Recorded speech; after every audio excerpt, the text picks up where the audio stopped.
Do the tough things first. Ray Zinn now imparts his management philosophy in Tough Things First. Zinn covers the gamut from the essence of human happiness Having value is key to human happiness.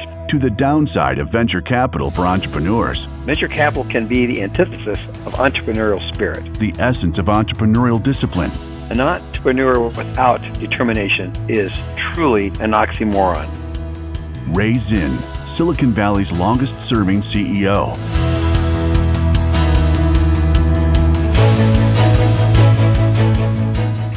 Welcome once again to the Tough Things First podcast. This episode is going to be very important learning experiences for both new founders and seasoned executives. Ray Zinn will be talking about organizational discipline. In an earlier episode number 2, I believe, Ray discussed personal discipline, but how does a leader impart such discipline practices to an organization? You can learn a lot about organizational discipline in Ray's book, Tough Things First. His book distills Zinn's nearly 4 decades as the longest-serving CEO in Silicon Valley, including his secrets concerning organizational discipline. Get your copy of Tough Things First at Amazon.com or your favorite bookstore. It's still available in hardcover, audiobook format, Kindle format, and the publisher is working on foreign language editions as well. So, good morning to you, Ray. How are things in Silicon Valley today? Well, it's a nice, shiny, bright day, and thank you for asking. Well, great. Let's dive right into this because an organization that is not disciplined is not going to be around very long. A leader definitely has to instill some sort of discipline, but we hear that word discipline and we think drill sergeant or a father who's a little too stern. So what I'm interested in learning from you is you're known for your discipline, but also for instilling it in your company. Do entrepreneurs have to train the corporate body like an athlete would train his own body, or how is the discipline acquired from head to toe in an organization? I see no difference between that and your best athletes. You have to train and discipline yourself if you're going to get the best results. And so absolutely, it takes a lot of dedication, a lot of tenacity, and the courage and the vigilance to keep your organization at its peak efficiency. And give me some insight into how you train an organization. We had talked before about discipline from the top having a trickle-down effect, but what else can you do in an organization to make sure that everyone is executing to the best of their abilities?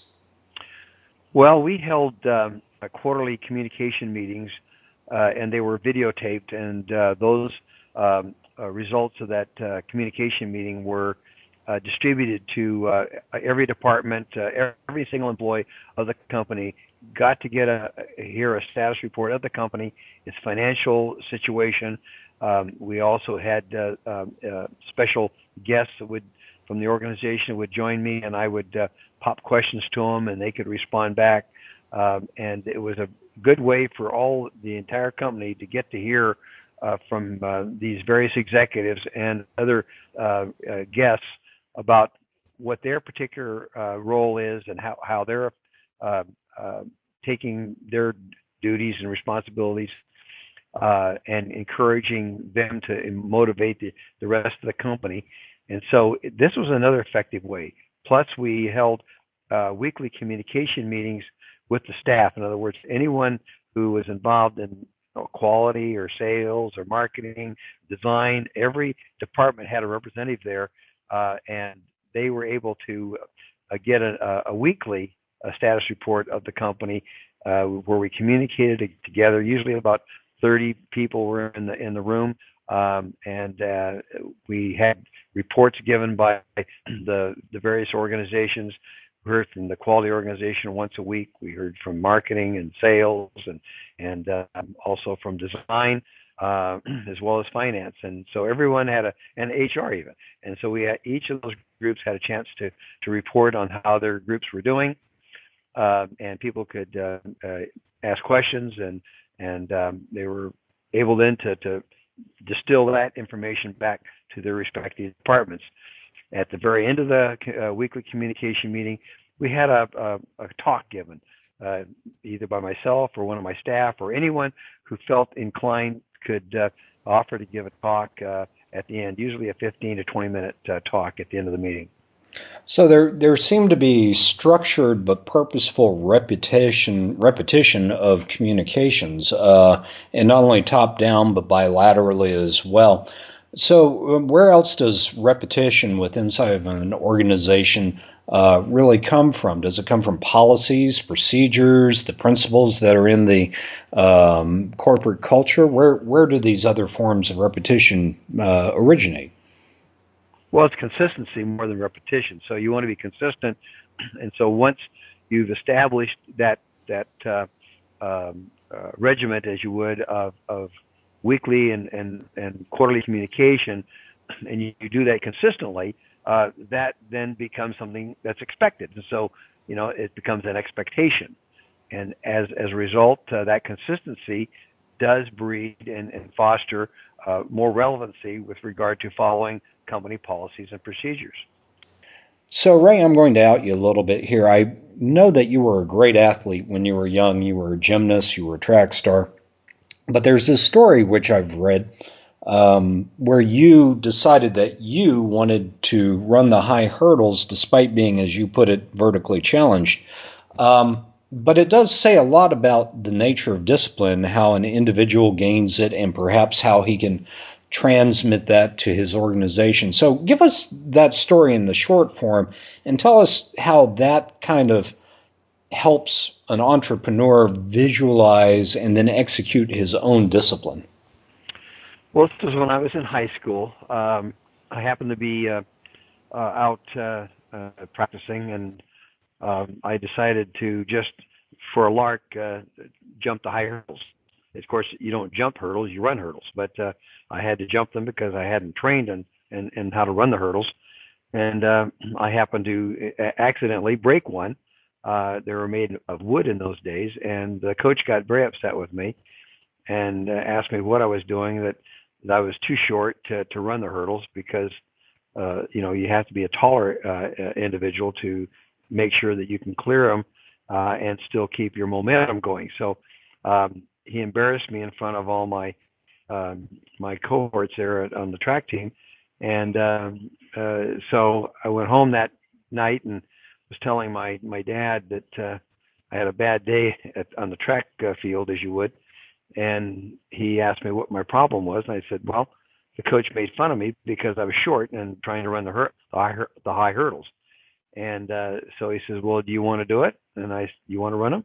And I said, well, I don't know. I mean, that's something maybe, And so he said, when you make up your mind that you want to do it, I'll help you. So the following night, I said, sure.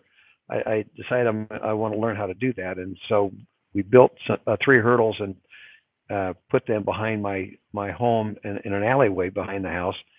And my dad would practice with me 2 or 3 hours in the evening after school, and until I was proficient enough to run them. And unfortunately, being short, 5'8", I had to use each leg to go over the hurdle. In other words, I had to run 4 steps rather than 3 to clear the hurdle. That means I had to learn to hurdle with each leg, which was nearly impossible and something that was highly unusual. And I don't know that anybody's ever done that before or again. And but I did learn to do it. He put a bottle cap on top of the hurdle and told me to aim for it. And so on one hurdle, he put on the right side, another hurdle put on the left side, so that I would try to aim for that bottle cap to knock it off, with each leg. And so I became quite proficient at doing it, even though it was having to do it with each leg and alternating legs. So then at the end of the year, the track year, I asked the coach if I could run the hurdles with my track mates, and he said no. And I said, what if I run the far lane over out, away from everybody, and so I wouldn't disturb them? And he said, well, okay, suit yourself. But he said, if you break a hurdle, you're going to have to pay for it. And so, oh my gosh, anyway. So I on my first race, I won that heat, and ended up being able to participate in the track finals in the high hurdles. And So that was something that I proved to myself, that even though I wasn't necessarily physically built for it and didn't have the physical attributes or capability of it, that I could do it. And so that was a real aha moment for me, was to learn for myself that as long as I applied myself and was willing to put forth the effort, that I could do it, even though I wasn't necessarily physically built for it. Excellent. And I think that's illustrative to entrepreneurs, because sometimes challenges seem insurmountable. But when somebody, as you say, who is vertically challenged could not only learn to run the high hurdles, but run them better than some of the hurdlers themselves, that speaks a lot to the power of self-discipline. And that will also get us to our next podcast, Challenges, Faith, and Focus, episode number 6. So I encourage everyone to tune in for the next episode of the Tough Things First podcast. And if you have questions for Ray Zinn, by all means, send them to podcast@toughthingsfirst.com, and we will try to get Ray Zinn to answer your question as soon as possible.